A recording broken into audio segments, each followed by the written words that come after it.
Hello students, welcome back to our YouTube channel Aadhaar digital classes. पिछली class में हम लोगों ने स्टार्ट किया था हाइड्रोजन सदस्य परमाणुओं का बोर मॉडल क्या था। वहां पर हम लोगों ने त्रिज्या निकालना सीखा था, वेग सीखा था, आवर्त निकालना सीखा था, आवर्तकाल निकालना सीखा था, कुल ऊर्जा और ऊर्जाओं के मध्य ग्राफ भी देखा था। साथ में हम लोगों ने इंपॉर्टेंट रिजल्ट्स याद किए थे। आज की क्लास में हम लोग पढ़ेंगे आगे की उत्सर्जन या अवशोषण संक्रमण में जो तरंगदैर्घ्य उत्सर्जित होती है उसकी वैल्यू कैसे लिखी जाती है। उससे पहले यहां पर एक छोटा सा टॉपिक डिस्कस कर देते हैं, दैट इज रिडबर्ग नियतांक। यहां पर क्या है? रिडबर्ग नियतांक। ये क्या होता है? ये रिडबर्ग नियतांक होता है क्या और इसका मान क्या होता है? तो इसका मान लिखा जाता है R बराबर m(e⁴), यहां पर लिखा जाता है 8। और यहां पर याद रखना चाहो तो इससे रिलेट करके याद भी रख सकते हो। ये देखो यहां पर लिखा गया है 8 एप्सिलॉन नॉट का स्क्वायर और यहां पर लिखा जाता है 8 एप्सिलॉन नॉट का स्क्वायर h³ लिखा जाता है। ये होता है रिडबर्ग नियतांक और इसका मान लिखा जाता है मीटर इनवर्स के अंदर। ठीक है। अब अगर बात करें यहां से कि जो R की वैल्यू लिखी जाती, सबके मान तो जानते हैं। m बराबर क्या होता है? इलेक्ट्रॉन है। इलेक्ट्रॉन का द्रव्यमान होता है 9.131 kg और यहां पर E की वैल्यू लिखी जाती है 1.6 × 10⁻⁻19 kg।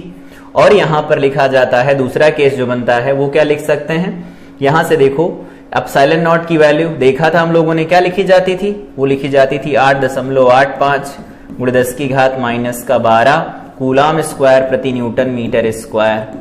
साथ में यहां पर h की वैल्यू हम जानते हैं क्या होता है? 6.626 × 10⁻34 जूल सेकंड लिखा जाता है, जूल सेकंड हो जाता है। और c की वैल्यू हम जानते हैं 3 × 10⁸ मीटर पर सेकंड लिखी जाती है। इन सब के मान यहां पर रख दिए जाए तो जो R की वैल्यू निकल के आती है 1.095 × 10⁻⁻7 +7 लिखा जाता है, ये 7 मीटर इनवर्स ये लिखा जाता है। ठीक है। 95 लिखा होता है, कहीं कहीं बुक में 0.97 भी लिखा मिल सकता है, दोनों ठीक है। मीटर इनवर्स ये R = लिखा जाता है। तो दोनों वैल्यू होती हैं रिडबर्ग नियतांक की। जैसे याद रखना चाहे याद रख सकते हैं। उत्सर्जन संक्रमण तथा उत्सर्जित तरंगदैर्घ्य के लिए सूत्र हम कैसे निकाल सकते हैं? ये देखो, अगर उच्च ऊर्जा स्तर से निम्न में आए, निम्न से उच्च में जाए तो क्या हो सकता है? उस केस में यहां पर बात करते हैं। तो सबसे पहले हमें पता है कि जो E लिखा जाता है वो क्या होता है? वापस आओ अपने फार्मूलों पर।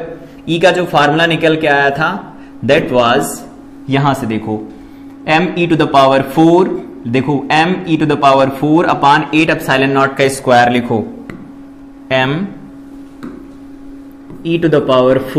डिवाइडेड बाय में 8 एप्सिलॉन नॉट का स्क्वायर h, और क्या लिखा गया था? और साथ में यहां पर लिखा गया था h square z² by n square, h square यहां पर z² बाई n स्क्वायर लिखा गया था और सामने यहां पर लगा था माइनस का चिन्ह।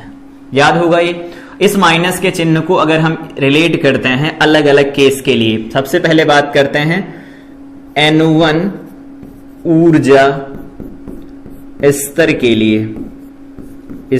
लिए, अगर N1 ऊर्जा स्तर के लिए अप्लाई किया जाए इसे तो क्या लिख सकते हैं?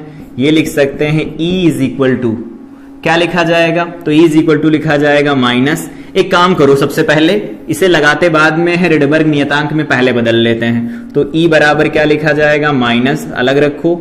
यहां पर लिखेंगे m(e⁴) डिवाइडेड बाय में 8 एप्सिलॉन नॉट स्क्वायर, यहां पर h² लिखा गया है और यहां पर z² डिवाइडेड बाय में n स्क्वायर लिखा जाता है। एक काम करो ना, वहां c है तो यहां पर क्या कर देते हैं? c कर देते हैं। ठीक है। या ऐसे इधर यहां पर z² बाई n स्क्वायर, यहां पर अगर हम c कर देते तो हमें यहां c लगाना पड़ेगा। ठीक है। और यहां पर अगर हम h कर देते तो हमें यहां पर h लगाना पड़ेगा। तो देखो ये बन जाएगा माइनस m(e⁴) और यहां पर बन जाएगा 8 एप्सिलॉन नॉट का स्क्वायर h³ बनेगा, h³ है। ठीक है। और यहां पर बन जाएगा hc और ये बन जाएगा z² डिवाइडेड बाई में n स्क्वायर। तो इसे क्या लिख सकते हैं? माइनस RHC, R है ना ये RHC, यहां पर z² बाई n स्क्वायर लिख सकते हैं। यहां से ई की वैल्यू निकाल सकते हैं। ठीक है, अब हमें करना क्या है, ये ई तो निकल आया, इसे अलग अलग केस में अप्लाई कर सकते हैं। जैसे अगर बात किया जाए कि N1 के लिए अप्लाई करना हो तो हमें E1 इज इक्वल टू क्या लिख सकते हैं, या E1 ना लिखो, N1 ऊर्जा स्तर के लिए। तो N1 अगर ऊर्जा स्तर के लिए बात करेंगे तो क्या होगा, देखो E1 EN1 या E1 लिख दो डायरेक्ट, ऐसे लिख देते हैं EN1 is equal to minus RHC, यहां लिख सकते हैं जेड स्क्वायर डिवाइडेड बाई में N1 का स्क्वायर। N2 ऊर्जा स्तर के लिए, N2 ऊर्जा स्तर के लिए लिखेंगे तो इसमें N2 रख दो, तो E N2 की बराबर लिखी जाएगी माइनस RHC, यहां लिखेंगे जेड स्क्वायर डिवाइडेड बाई में N2 का स्क्वायर लिखा जाएगा। इन दोनों में देखे मान लेते हैं E2 बड़ा E1 कम है तो डेल्टा E लिख दो, तो डेल्टा E लिखेंगे तो क्या होगा, डेल्टा E लिखेंगे तो हम इसे लिखेंगे E2 माइनस E1 या E1 माइनस E2, जैसा लिखना चाहो लिख सकते हैं। तो ये वैल्यू निकल के आ जाएगी E1। ठीक है, अब कौन सी वैल्यू बड़ी होगी कौन सी वैल्यू छोटी होगी वो तो डिसाइड कर लेंगे, लेकिन यहां पर देखो E2 माइनस E1 करेंगे तो E2 की वैल्यू ये है, E1 की वैल्यू वो है, तो इसमें से इसको घटाएंगे तो वो पहले लिखा जाएगा ना, फिर माइनस माइनस प्लस होकर के, तो ये बन जाएगा। तो यहां पर बन जाएगा जेड स्क्वायर भी तो रहेगा, जेड स्क्वायर इतना लिखो और साथ में यहां लिख दो जेड स्क्वायर, यहां बन जाएगा 1/N1 का स्क्वायर माइनस 1/N2 का स्क्वायर बनेगा, ये बन जाएगा। इसे ठीक से लिखो, यहां से हटा देते हैं अभी के लिए, यहां किनारे से लिखते हैं ताकि लिख पाए इसे हम। डेल्टा E बराबर E2 minus E1, E2 minus E1 is equal to, देखो RHC इंटू में जेड का स्क्वायर चला जाएगा बाहर, यहां पर लिखेंगे तो केवल लिख सकते हैं 1/N1 स्क्वायर माइनस 1/N2 का स्क्वायर बन जाएगा। ये हमारे पास डेल्टा E का रिजल्ट निकल के आएगा दो अलग अलग ऊर्जा स्तरों के लिए। अब इसी को सॉल्व कर देना, RH की वैल्यू रख दो और यहां पर सॉल्व कर दो, रिजल्ट निकाल लो यहां से। तो क्या लिख सकते हैं, वापस चलते हैं आगे और इसको रिलेट करते हैं, है जगह नहीं है, यहां पर चलो इधर रिलेट करते हैं। हमारे पास डेल्टा E निकल के आया है, E is equal to RHC into में यहां है जेड स्क्वायर, यहां पर क्या लिखेंगे 1/N1 स्क्वायर माइनस 1/N2 का स्क्वायर। ठीक है, हम जानते हैं डेल्टा E जो लिखा जाएगा वो क्या लिखा जा सकता है, HC बाई लैम्डा लिखा जा सकता है, पिछले चैप्टर से ही हम जानते हैं। ठीक है, 11 से भी जानते हैं इवन। तो यहां से अगर हम वैल्यू लिख देते हैं कि HC डिवाइडेड बाई में अगर हम लैम्डा लिख देते हैं कि इन दोनों ऊर्जा अंतराल में कितने का फोटॉन अवशोषित या उत्सर्जित होगा, तो यहां लिखेंगे RHC इंटू में लिखा जाएगा जेड स्क्वायर, यहां लिख देंगे 1/N1 का स्क्वायर माइनस 1/N2 का स्क्वायर बनेगा। सॉल्व कर दो, HC से HC कैंसिल होगा तो 1/लैम्डा इज इक्वल टू क्या बन जाएगा, यहां बनेगा R इंटू में जेड स्क्वायर 1/N1 का स्क्वायर माइनस 1/N2 का स्क्वायर बनेगा। ये एक्चुअल रिजल्ट है, ये याद होना चाहिए। कैसे निकल के आया, इसे डिराइव कैसे कर सकते हैं, आई थिंक ये समझ में आया होगा। सबसे पहले हम लोगों ने रिडबर्ग नियतांक के बारे में बात की, वो बनाना चाहते थे, यहां बना लिया। उसके बाद में E1 और E2 निकाल लिया, मतलब N1 और N2 की ऊर्जा स्तर निकाले और उनको माइनस करवा के फार्मूला बना लिया। और हम जानते हैं डेल्टा E बराबर होता है HC बटा लैम्डा, रिलेट करके ये वैल्यू निकाल लेंगे। अब हमारे पास जो भी पढ़ना है हमें वो किसके लिए पढ़ना है, हाइड्रोजन के लिए। तो लिख देते हैं हाइड्रोजन परमाणु के लिए, H परमाणु के लिए, हाइड्रोजन परमाणु के लिए अगर बात करेंगे तो क्या लिख सकते हैं, यहां पर Z जो होगा वो किसके बराबर, 1 के बराबर। तो इस केस में क्या निकल के आएगा, 1/लैम्डा इज इक्वल टू, यहां बनेगा R, यहां निकल के आएगा 1/N1 square minus 1/N2 square. किसी से किसी में जाए, उत्सर्जन हो रहा होगा तो यहां पर उत्सर्जित फोटान की तरंग दैर्घ्य है, ये उत्सर्जित फोटान की तरंग दैर्घ्य निकालना हो तो इससे निकाल सकते हैं, तरंग दैर्घ्य। इस तरह से हम इस फार्मूले को डेराइव कर सकते हैं। अगर बोर्ड में आता है तो डेराइव करना पड़ेगा, तो डेरिवेशन कैसे है वो याद रहना चाहिए। रेडबर्ग नियतांक के बारे में कम से कम इतनी बातें जरूर पता हो कि ये यहां पर आ रहा है पिक्चर के अंदर, तो क्या है वो और ये कैसे आ रहा है, और कैसे हम लोगों ने इसको जुगाड़ लगा के बना लिया था ई में कि आर के टर्म में बना लेते हैं, फिर दो अलग अलग केस में लिखेंगे, घटाएंगे, उसके बाद ये रिजल्ट मिल जाएगा। अब ये रिजल्ट मिल गया, इसके बाद हमें क्या करना होता है आगे देखते हैं। अगर ये रिजल्ट मिल जाता है, लैम्डा का रिजल्ट मिल गया, ईएन का रिजल्ट मिल गया, तो यहां पर हम ऊर्जा स्तर बना सकते हैं। ऊर्जा स्तर बना सकते हैं कैसे? जब हम लोगों ने ऊर्जा स्तर पढ़ा था, विविक्त ऊर्जा स्तर, सारे ऊर्जा स्तर के बारे में बात की थी, तो उस केस में यहां पर सबसे पहले देखो, ये हो गया सबसे लोअर बाउंड्री वाला, उसके बाद में इसके आगे यहां कहीं पर ऐसा है, दूसरा ऐसा बन गया, टेढ़े बने हैं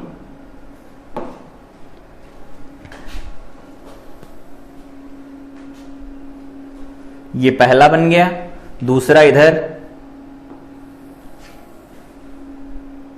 दूसरा ये बन गया मान लेते हैं, ठीक है, तीसरा इधर बन जाएगा, ये तीसरा बन गया, और यहां पर चौथा बन जाएगा।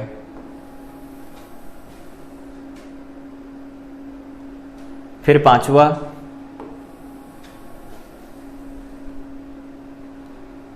छठा इधर, उसके बाद सातवां,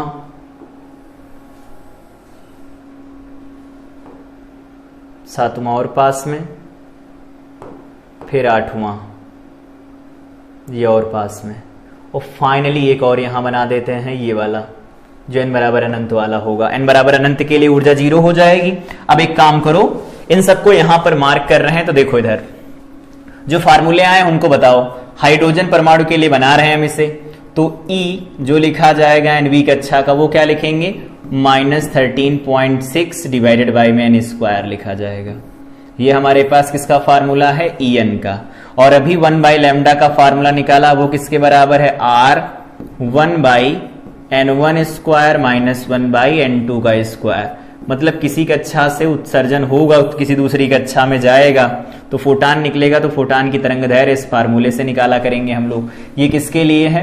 H एटम के लिए, H एटम के लिए लिखा जाएगा।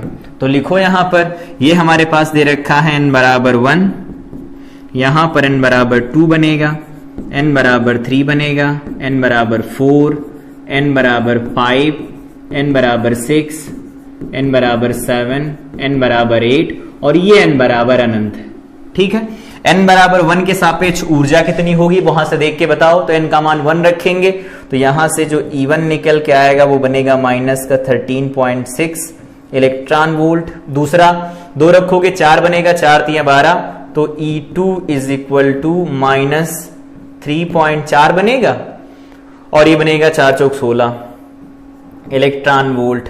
E3 रखो तो E3 बराबर माइनस 9 बनेगा, 9 1 कम 9 बन जाएगा, 9 4 13 बन जाएगा ना, 46 बनेगा, 9 5 45, ये ऐसा इलेक्ट्रॉन वोल्ट।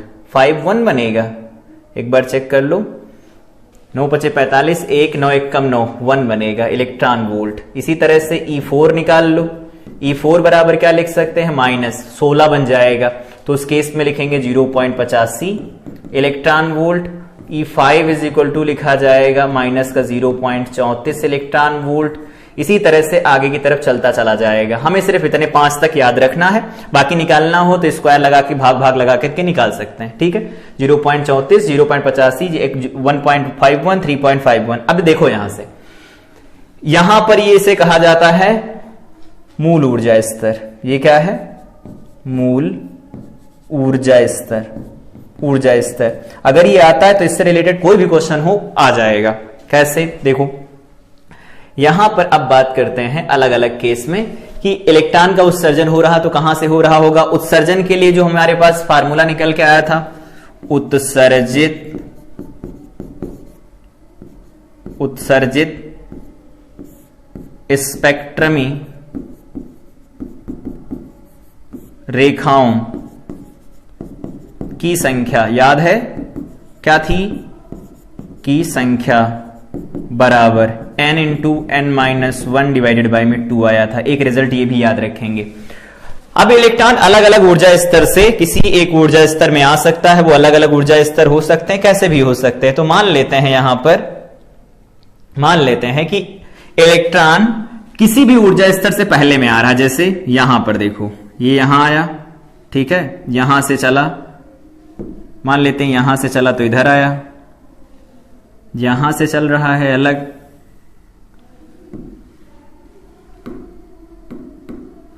यहां से ऐसे चल रहा है,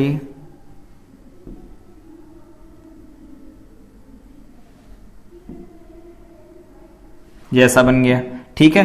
दूसरे वाले केस में क्या होगा, यहां से मान लेते हैं यहां आ रहा है, तीसरे केस में यहां से मान लेते हैं यहां से यहां आ रहा है, या फिर यहां से यहां आ रहा है,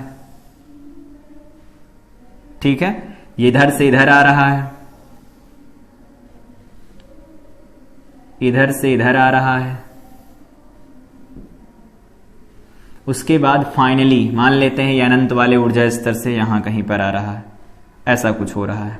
तो यहां से इलेक्ट्रॉन चला नीचे की तरफ गया, यहां से इलेक्ट्रॉन चले नीचे की तरफ गए, ऐसा कुछ हो रहा है, ये ऐसा हो रहा है। तो n बराबर अनंत से या n बराबर किसी से भी इधर आते हैं, यहां आ रहे हो ऐसे, ये यहां पर आ रहे हो, तो किसी भी ऊर्जा स्तर से अगर पहले ऊर्जा स्तर में आता है तो जिस स्पेक्ट्रमी रेखाएं मिलती हैं इसे कहा जाता है लाइमन श्रेणी। अभी इनके बारे में बात करेंगे, लेकिन एक साथ बना करके देख भी लेते हैं कि ये लाइमन श्रेणी क्या होती है। ये लाइमन श्रेणी हो गई इस तरह से, जब कोई इलेक्ट्रॉन उच्च ऊर्जा स्तर से प्रथम ऊर्जा स्तर में आता है तो वो 2 से भी आ सकता है, 3 से, 4 से, 5 से, अनंत से भी आ सकता है पहले में। तो अगर उत्सर्जन किसी कक्षा से पहली कक्षा में होता है या अन्य ऊर्जा स्तर से पहले ऊर्जा स्तर में होता है तो स्पेक्ट्रमी रेखाएं जो मिलती हैं लाइमन श्रेणी की होती हैं। इस श्रेणी के बारे में अभी लिखेंगे कि तरंगदैर्घ्य कैसे लिखी जाती है।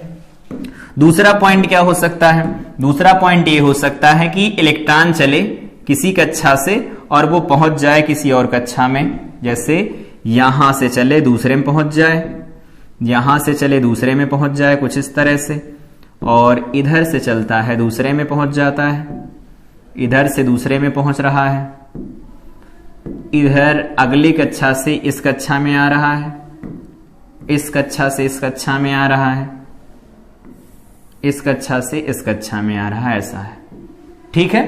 तो किसी ऊर्जा स्तर से इलेक्ट्रॉन चले और द्वितीय ऊर्जा स्तर में आता है, अगर द्वितीय ऊर्जा स्तर में आता है, ये द्वितीय ऊर्जा स्तर है, यहां पर अगर आता है तो उस केस में जो यहां पर श्रेणी मिलती है इसे हम कहते हैं बामर, बामर श्रेणी, बामर श्रेणी। तो लाइमन और बामर हो गई। तो जब इलेक्ट्रॉन किसी ऊर्जा स्तर से पहले में आया तो लाइमन श्रेणी मिलेगी, जब इलेक्ट्रॉन किसी ऊर्जा स्तर से दूसरे में आता है तो बामर श्रेणी मिलेगी। फिर इसके बाद अगला पॉइंट है, मान लेते हैं कि किसी कक्षा से तीसरी कक्षा में आ रहा है, किसी भी कक्षा से तीसरी कक्षा में आ रहा है, ऐसा वो किसी भी कक्षा से तीसरी कक्षा में आ सकता है। बस वो कक्षा कैसी, उत्सर्जन की बात कर रहे हैं ना हम, तो उत्सर्जन में बात कर रहे हैं तो वो ग्रेटर देन 3 होनी चाहिए, ऐसा, ये ऐसा है।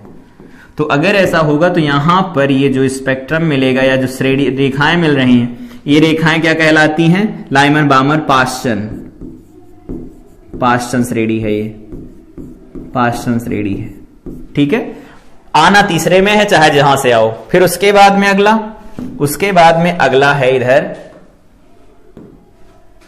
अगला इधर होगा, मान लेते हैं कि अब की बार में 4 में आ रहा है ये, तो यहां से चला यहां आया, ठीक है, उसके बाद यहां से चला यहां आया, इसके बाद यहां से चलेगा तो यहां आएगा, और यहां से चल रहा फिर यहां आ रहा है, ऐसा मान रहे हैं हम लोग इधर।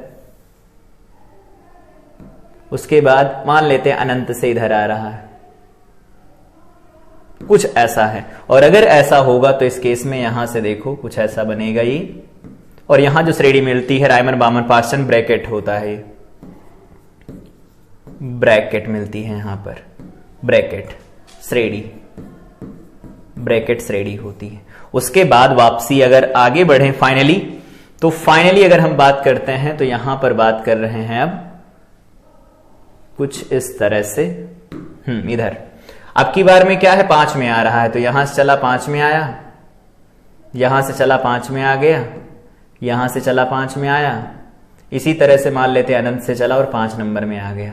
और जब ये 5 में आता है तो यहां जो श्रेणी मिलती है, ये जो श्रेणी मिल रही है, इस श्रेणी को कहा जाता है फुंड श्रेणी, फुंड श्रेणी कहा जाता है। ये बनाना आना चाहिए क्योंकि यही होता है मेन, जो केमिस्ट्री में भी नहीं समझ में आता, फिजिक्स में भी नहीं आता, तो केमिस्ट्री और फिजिक्स दोनों में समझ में आ जाए तो इसे बनाया कैसे जाता है वो समझ लो।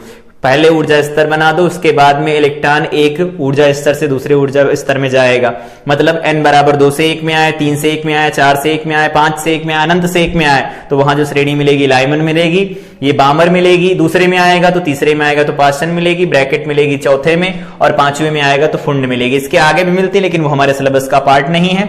तो लाइमन, बामन, पास्टन, ब्रैकेट, फुंड, ये 5 अलग अलग श्रेणियां होती हैं। तो ये किसका है, H हाइड्रोजन स्पेक्ट्रम, स्पेक्ट्रम है। और ये स्पेक्ट्रम कैसा है, उत्सर्जन का, उत्सर्जन का स्पेक्ट्रम है, उत्सर्जन का स्पेक्ट्रम है। और यहां पर अगर हमें तरंगदैर्घ्य लिखनी हो, किसी भी कक्षा से किसी भी कक्षा में जा रहा हो, मतलब एक ऊर्जा स्तर से दूसरे में आ रहा है, दूसरे से तीसरे में, मतलब तीसरे से दूसरे में, चौथे से तीसरे में आ रहा है, तो ऊर्जा लिखने के सापेक्ष हम यहां पर लैम्डा भी तो लिख सकते हैं। देखो लैम्डा का फार्मूला है n1 और n2 दिए गए हैं, जहां से जहां जा रहा हो वो वैल्यू रख सकते हैं। तो इसके आधार पर हम पढ़ते हैं श्रेणियां। आई थिंक ये चीज समझ में आई होगी। तो यहां पर फार्मूला कैसे निकाला जाता है, लैम्डा का डेरिवेशन याद होना चाहिए, और यहां पर ये पूरी जो श्रेणी बनी है, ये पूरी श्रेणी भी याद होनी चाहिए।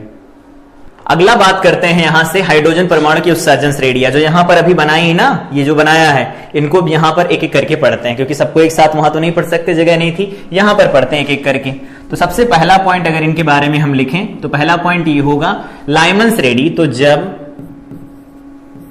इलेक्ट्रॉन उच्च ऊर्जा स्तर, ऊर्जा स्तर ये मान लेते हैं n2 है, तो n2 की वैल्यू 2, 3, 4 डॉट डॉट डॉट से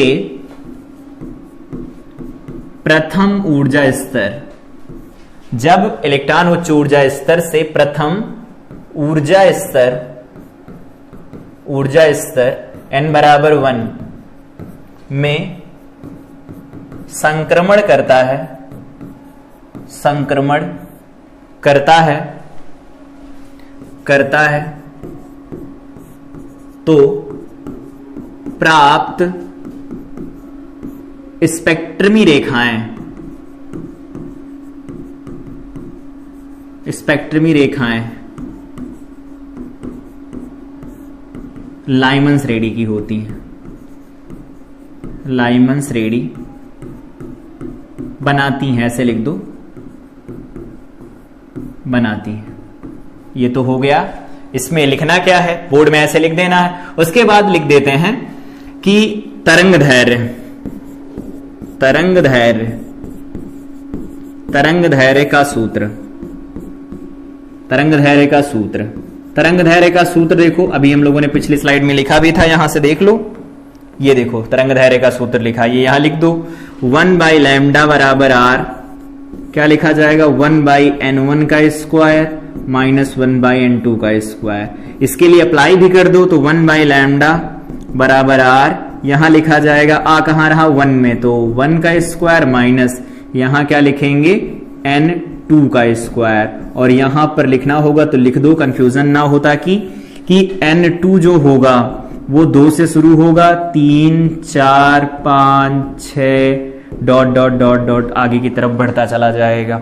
तो ये होती है लाइमन श्रेणी। तो जब इलेक्ट्रॉन उच्च ऊर्जा स्तर 2, 3, 4, 5 से अनंत से लगा करके कहीं से भी संक्रमण हो, वो पहले में आता है, तो उस केस में जो स्पेक्ट्रमी रेखाएं मिलती हैं वो लाइमन श्रेणी बनाती हैं। तरंगदैर्घ्य का सूत्र इस तरह से लिखा जाता है।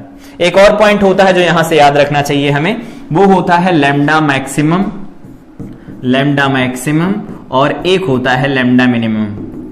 तो जब भी कभी बात की जाए लैम्डा मैक्सिमम और लैम्डा मिनिमम क्या लिखा जाएगा, तो इसका संबंध निकालो। कैसे, हम जानते हैं डेल्टा ई का अंतर होगा इनके बीच में, जो ऊर्जा का गैप होगा वो लिखा जा सकता है HC डिवाइडेड बाई में लैम्डा। अब बताओ अगर ये गैप ज्यादा होगा, मान लेते हैं डेल्टा ई की वैल्यू ज्यादा है, तो उस केस में जो लैम्डा मिलेगा वो क्या मिलेगा, मिनिमम मिलेगा। और अगर डेल्टा ई की वैल्यू क्या है, कम है, तो उस केस में जो लैम्डा मिलेगा that will be maximum lambda. I think इसी समझ में आई होगी। तो ये कॉन्सेप्ट लगा करके हम अधिकतम और न्यूनतम तरंगदैर्घ्य के मान लिख सकते हैं। तो इधर लिखते हैं लैम्डा मैक्सिमम क्या होगा। तो लैम्डा मैक्सिमम के लिए यहां शर्त लिख दो, मैक्सिमम कब मिलेगा, तो मैक्सिमम मिलेगा जब n2 बराबर में 2 हो, तब ये मिलेगा मैक्सिमम, क्योंकि तभी ऊर्जा का अंतर ज्यादा होगा। तो यहां पर ऊर्जा का अंतर कम होगा तभी लैम्डा मैक्सिमम मिलेगा। तो ये लिखा जाता है 12, 16 और ये लिखा जाता है 912।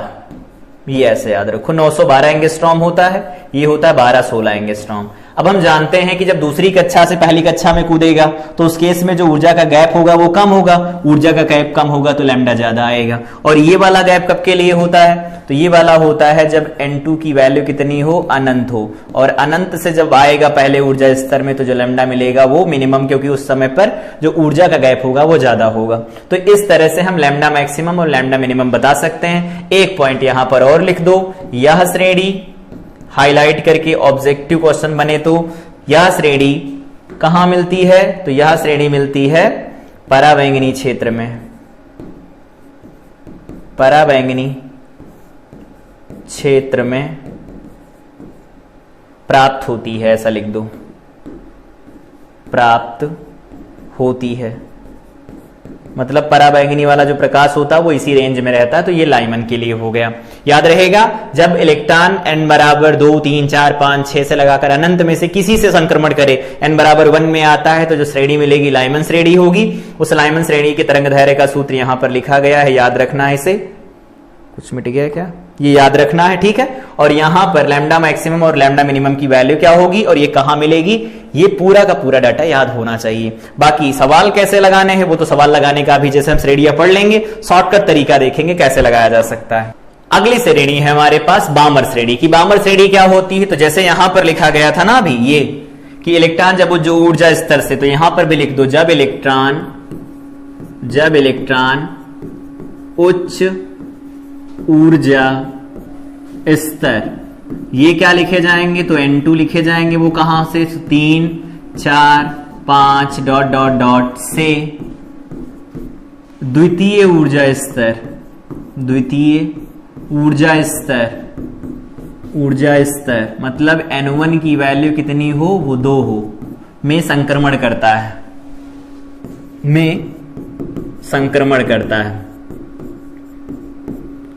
बाकी पूरा लिख देना। अब हम लिख देते हैं बस इतना, संक्रमण करता है तो प्राप्त जो श्रेणी होती है वो बामर श्रेणी कहलाती है।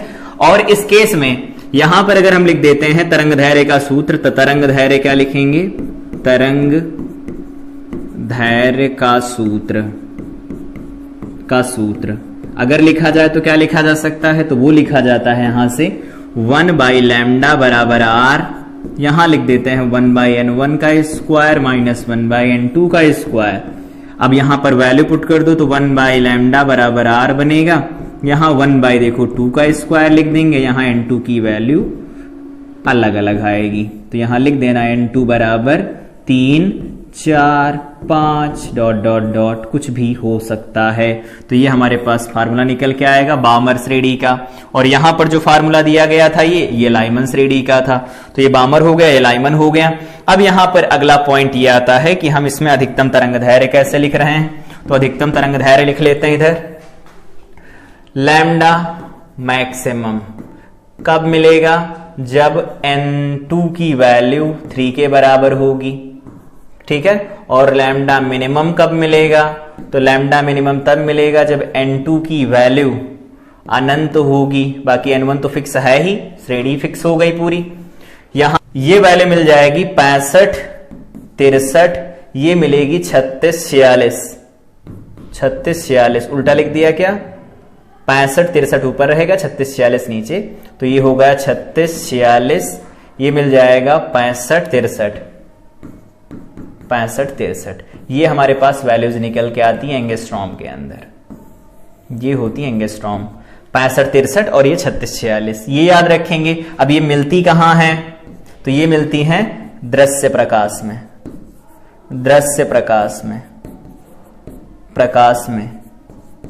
तथा स्पेक्ट्रमी रेखाएं तथा कुछ स्पेक्ट्रमी रेखाएं कहां मिलती हैं? कुछ स्पेक्ट्रमी रेखाएं जो होती हैं वो पराबैंगनी क्षेत्र में मिलती हैं, पराबैंगनी क्षेत्र में मिलती हैं। याद रखेंगे, कुछ तो मिलती हैं दृश्य प्रकाश में, कुछ जो होती बहुत कम वो पराबैंगनी क्षेत्र में मिलती हैं। पराबैंगनी क्षेत्र का मतलब होता है अदृश्य, अदृश्य क्षेत्र, मतलब हम जिसे देख नहीं सकते, ये अदृश्य क्षेत्र रहेगा। तो इस तरह से हम इसकी अधिकतम और न्यूनतम तरंगदैर्घ्य लिख सकते हैं। तो बामर श्रेणी की बात क्या थी? जब इलेक्ट्रॉन उच्च ऊर्जा स्तर से N2 बराबर 3, 4, 5 से N1 बराबर 2 में आता है तो उस समय पर जो श्रेणी मिलती है वो बामर श्रेणी कहलाती है। तरंगदैर्घ्य का सूत्र बनेगा 1/λ बराबर r, 1/2 का स्क्वायर, 1/N2 का स्क्वायर। आई थिंक ये दोनों श्रेणियां समझ में आई होंगी। अब आगे बात करते हैं यहां पाश्चन श्रेणी के बारे में कि पाश्चन श्रेणियां क्या होती हैं। तो पाश्चन श्रेणी में देखो यहां पर जो चल रहा था वही, तो यहां लिख देते हैं जब इलेक्ट्रॉन, पूरी डेफिनेशन खुद ही लिख सकते हैं लेकिन हम छोटी सी डेफिनेशन लिख देते हैं। जब इलेक्ट्रॉन उच्च ऊर्जा स्तर, उच्च ऊर्जा स्तर, कौन कौन से ऊर्जा स्तर हो सकते हैं? N2 बराबर 4, 5, 6, 7 डॉट डॉट डॉट से निम्न ऊर्जा स्तर या तृतीय ऊर्जा स्तर, तृतीय ऊर्जा स्तर, ऊर्जा स्तर किस ऊर्जा स्तर में? N1 बराबर 3 में संक्रमण करता है, में संक्रमण करता है, संक्रमण करता है। तो प्राप्त श्रेणी क्या कहलाती है? पाश्चन श्रेणी कहलाती है। पूरा लिख लेना है। यहां पर 1/λ बराबर क्या होता है? r, 1/N1 का स्क्वायर माइनस 1/N2 का स्क्वायर होता है। यहां पर वैल्यू पुट कर दो तो 1/λ बराबर r आ जाएगा, यहां बन जाएगा 1/3 का स्क्वायर माइनस 1/N2 का स्क्वायर बनेगा। ये रिजल्ट्स आ जाएंगे हमारे पास। और यहां से N2 की वैल्यू लिखना चाहो तो लिख लो, क्या क्या हो सकती है। तो ये शुरू होगा 4 से, 5, 6, 7 डॉट डॉट डॉट इसी तरह से चलता रहेगा। तो जब इलेक्ट्रॉन उच्च ऊर्जा स्तर 4, 5, 6, 7, 8 से लगा करके अनंत से पहले ऊर्जा स्तर मतलब तीसरे ऊर्जा स्तर में आता है, निम्न ऊर्जा स्तर जो इसका होता है तीसरा होता है, इसमें अगर आता है तो संक्रमण में प्राप्त श्रेणी जो होती पाश्चन होती है। तो ये फार्मूला हो गया लैम्डा का कि लैम्डा का मान निकालना होगा, इस तरह से निकाल सकते हैं। अगेन इस तरह नहीं निकालना है तो भी अल्टरनेट ऑप्शन है हमारे पास, अभी देखेंगे कैसा है। लेकिन ये फार्मूला याद रखेंगे, जब भी पेपर में श्रेणियों के बारे में लिख रहे हो यही फार्मूला लिखना है, ठीक है। अब इनकी तरंगदैर्घ्य के बारे में बात कर लेते हैं। तो यहां पर लैम्डा मैक्सिमम 18,752 और दूसरा होता है 8204, ये होता है लैम्डा मिनिमम। ये याद रखना है, ये एंगस्ट्रॉम में आता है, ये एंगस्ट्रॉम में आता है। ये कब के लिए होगा? अधिकतम है ना, तो N2 बराबर अनंत होगा तब ऐसा आएगा। और ये कब होगा? तो ये लिखा जाएगा जब N2 बराबर में क्या होगा? 4 होगा। ये याद रखना है, ठीक है। ये याद रखने से पता चलता है कि अगर हमें ये आइडिया रहता है और हम लैम्डा निकालते हैं, पूछ लिया जाए कहां पर मिलेगा, किस क्षेत्र में मिलेगा, तो अगर पता होता तो बता पाते हैं, अदरवाइज देख के तो बता सकते हैं, वैल्यू तो निकाल ही पाएंगे, कैलकुलेट कर सकते हैं, फार्मूला है जब हमारे पास। तो अगला है ब्रैकेट श्रेणी क्या होती है। तो ब्रैकेट श्रेणी में वही, जब इलेक्ट्रॉन उच्च ऊर्जा स्तर कौन कौन से? N1 N2 बराबर 5, 6, देखो ये 4 से चल रहा था, इधर देखो ये 4 से शुरू हो रहा था तो ये 5 से शुरू होगा, 5, 6, 7, 8 डॉट डॉट डॉट से चतुर्थ N बराबर 4 ऐसे लिख दो। ऊर्जा स्तर में संक्रमण करता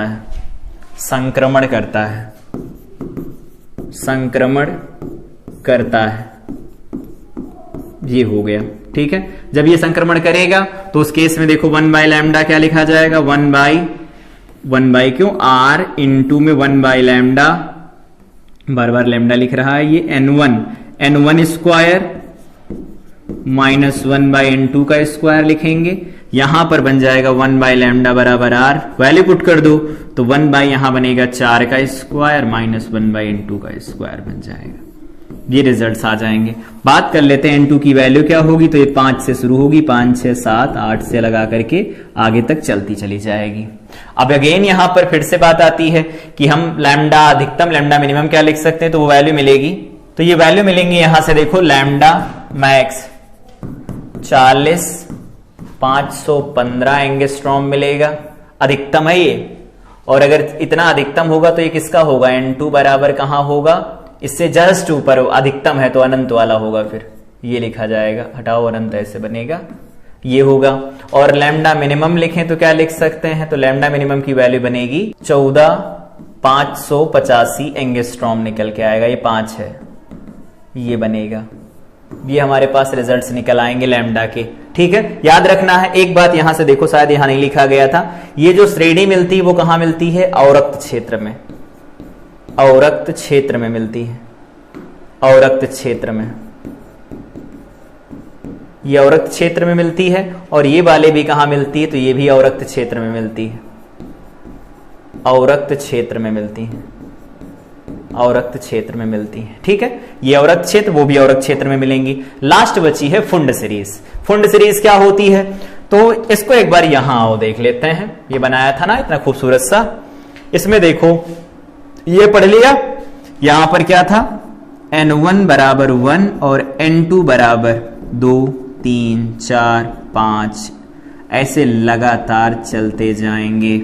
यहां पर N1 बराबर 2 और N2 बराबर क्या था, 3 4 5 डॉट डॉट, यहां पर N1 बराबर 3 N2 बराबर 4 5 6 डॉट डॉट, यहां पर N1 बराबर 4 और N2 बराबर 5 6 डॉट डॉट डॉट, यहां पर N1 बराबर 5 और N2 बराबर लिखा जाएगा 6 7 डॉट डॉट, ऐसे चलता चला जाएगा। देखो यहां से यहां तक हम लोगों ने पढ़ लिया। ये पराबैंगनी, ये दृश्य अवरक्त अवरक्त अवरक्त में मिलती है, याद रहेगा। ठीक है, अब लिख लेते हैं, लास्ट बची है तो क्या होगा, इसमें क्या लिखेंगे, जब इलेक्ट्रॉन उच्च ऊर्जा स्तर से, उच्च ऊर्जा स्तर N2 बराबर कहां है, ये होगा 6 7 8 से N बराबर या N1 बराबर, डायरेक्ट लिख दो, N बराबर 5 या N1 बराबर 5 में संक्रमण करता है, संक्रमण करता है, तो प्राप्त स्पेक्ट्रमी रेखाएं किसकी होती हैं, फुंड श्रेणी की होती हैं। लैम्डा लिखो इसका फिर, तो 1 बाई लैम्डा बराबर फार्मूला होता है R 1 by N1 square minus 1 by N2 square, ये जानते हैं, निकाला भी। तो 1 बाई लैम्डा बराबर लिखा जाएगा R, बदल दो, 1 बाई 5 का स्क्वायर माइनस 1 बाई N2 का स्क्वायर बन जाएगा। और अगेन यहां से N2 की जो वैल्यू लिखी जाएगी वो क्या लिखी जाएगी, शुरू कहां से हुआ है, 6 7 8 9 10 अनंत तक चलता चला जाएगा। तो इस तरह से फुंड सीरीज को हम परिभाषित कर सकते हैं कि लैम्डा की जो वैल्यू होगी ये लिखी जाएगी, परिभाषा ये हो जाती है, इस तरह से हम इसे लिख सकते हैं। अब वही बात आती है कि इसकी अधिकतम और न्यूनतम तरंग दैर्घ्य क्या होंगी। तो इसकी अधिकतम तरंग दैर्घ्य जो लिखी जाती है लैम्डा मैक्सिमम 74,583 लिखी जाती है, 74,583 एंगस्ट्रॉम लिखी जाती है। और अधिकतम है ये, तो कहां से आया होगा, तो N2 बराबर निकल के आया होगा, इससे जस्ट ऊपर वाला 6 से निकल के आया होगा। और अगर यहां पर लैम्डा मिनिमम लिखें, lambda minimum is equal to, तो वो कितना लिखा जाएगा, एंगस्ट्रॉम में तो होगा, लेकिन आएगा कहां से पहले वो बताओ। तो N2 की वैल्यू क्या लिखी जाएगी, मिनिमम, मिनिमम ऊर्जा अधिकतम, मतलब ये कहां से आया होगा, अनंत से आया होगा। तो इसकी वैल्यू लिखी जाएगी 22,789 लिखा जाता है। यहां पर 83 भी हो सकता है या इसकी जगह पर 84 भी लिखा मिल सकता है, दोनों सही हैं। ये होता है लैम्डा मिनिमम और ये होता है लैम्डा मैक्सिमम। तो इस तरह से हम ये श्रेणियां पढ़ सकते हैं। इन श्रेणियों की पूरी समरी यहां पर देखो बनाई गई थी। अगर ये डायग्राम आता है तो श्रेणियां इंडिविजुअल अलग से पढ़ने की कोई नीड नहीं है, यहीं से बता सकते हैं सारी चीजें। अब बात आती है कि हम ये जो फार्मूला लिखा लैम्डा का नहीं लगाना चाहते हैं, तो अगर लैम्डा का फार्मूला नहीं लगाना चाहते तो उसका शॉर्टकट देखो, क्या लिखा जाएगा, शॉर्टकट तरीका, शॉर्टकट तरीका है ये, शॉर्टकट तरीका है। शॉर्टकट ये है, मान लेते हैं यहां पर दिया गया है, यहां पर दिया गया है, ये N1 है और ये N2 है, और इलेक्ट्रॉन एक से चला दूसरे में आया, इलेक्ट्रॉन यहां से चला और इस वाले में आ रहा है। तो इस केस में क्या होगा, यहां से विकिरण उत्सर्जित होगा, यहां से विकिरण निकलेगा, या सीधे सीधे जो निकलेगा वो लिखो ना, अब तो पता चल गया है ना, प्रकाश विद्युत प्रभाव पढ़ लिया है। फोटान का उत्सर्जन होगा, फोटान का उत्सर्जन होगा, और अगर फोटान का उत्सर्जन होगा तो हम यहां से फार्मूला लगाएंगे कि उत्सर्जित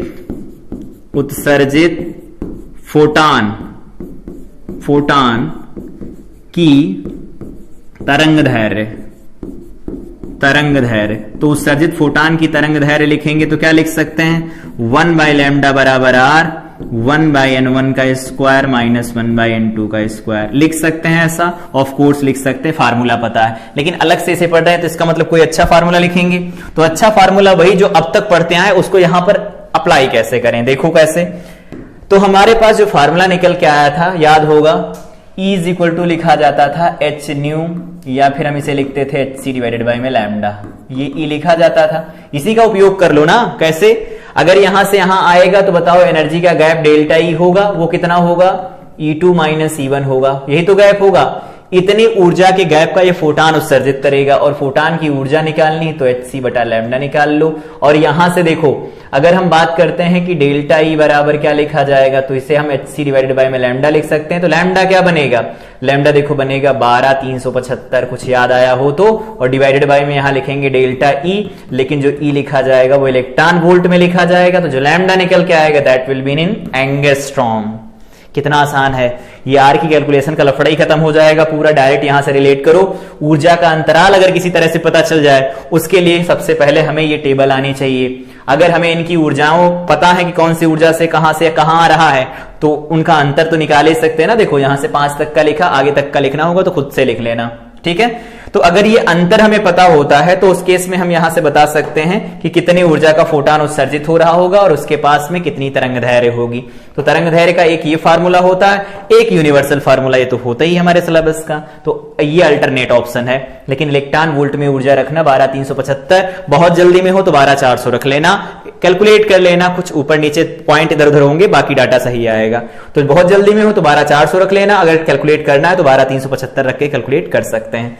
तो ये क्लास थी जिसमें हम लोगों ने यहां पर पढ़ लिया कि हाइड्रोजन सदृश परमाणुओं के लिए जो स्पेक्ट्रमी रेखाएं बनती हैं वो कौन कौन सी बनती हैं। साथ में हम लोगों ने ये भी देखा कि तरंग दैर्घ्य का सूत्र का निगमन कैसे किया जा सकता है ऊर्जा के सूत्र के आधार पर। रिडबर्ग नियतांक के बारे में बात की, और जितनी भी स्पेक्ट्रमी रेखाएं मिलती, श्रेणियां जो मिलती हैं उत्सर्जन में, उन सभी को पढ़ लिया यहां पर। तो बोर्ड में अगर कोई क्वेश्चन बनना होगा यहीं से बनेगा, और ये अगर फार्मूले पता होते हैं तो इन्हीं फार्मूलों से सारी चीजें हम निकाल सकते हैं। अगेन हाइड्रोजन सदृश परमाणु का जो मॉडल होता है अगली क्लास वाला, वो भी उतना ही इंपॉर्टेंट है, क्योंकि वहां से रिलेशन बनते हैं, एक एक नंबर में चीजें पूछी जाती हैं। जैसे आवर्तकाल का जो फार्मूला पूछा गया था n क्यूब के डायरेक्टली प्रोपोर्शनल होता है, समानुपाती होता है, ये क्वेश्चन इस बार बोर्ड में आया था। तो वहां की डेरिवेशन इंपॉर्टेंट है, यहाँ की डेरिवेशन और भी ज्यादा इंपॉर्टेंट है न्यूमेरिकल के पॉइंट ऑफ व्यू से। तो इस क्लास को रिवाइज करें, मिलेंगे अगली क्लास में जब हम बात कर रहे होंगे इनके आंकिक प्रश्नों के साथ। तब तक के लिए इस क्लास को रिवाइज करें, मिलते हैं अगली क्लास में। Till then I wish you all